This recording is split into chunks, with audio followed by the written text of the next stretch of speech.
Amin'ny ankapobeny tsy masakana ireo olona tsy hanao ny asa fivelomany andavanandro ny andro fety toy izao. Antony maro no mahatonga izany raha ny fanazavan'ireo mpivarotra raha tsy ilaza afa-tsy ny hamafy ny fiainana fotsiny ihany aza. Nisy fanadihadiana natao mahakasika an'izay. Mandritra ny vanim-potoana ny krizy izao dia maro ireo olona mitaraina ny fiainan'ny vola miditra eo amin'ny fitadiavana.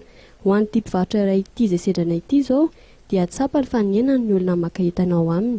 Antony maro no mahatonga izany. Eo ny sy fandriam-pahalemana izay indrongatra tato ato. Milamindamina zany ny tsena fa tsy dia misy. Tsy dia misy ohatrany taloha zany hoe tonga daholo no mipaka maro.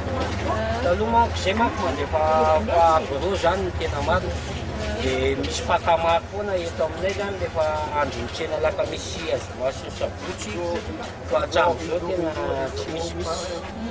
Azo isany izy raha tonga amin'ilay eny amin'ilay izy le miakatra makaty zany matahotra amin'ilay dahalo sy ny mpanafy kely an-dalana dia tsy afaka miakatra mihitsy zareo.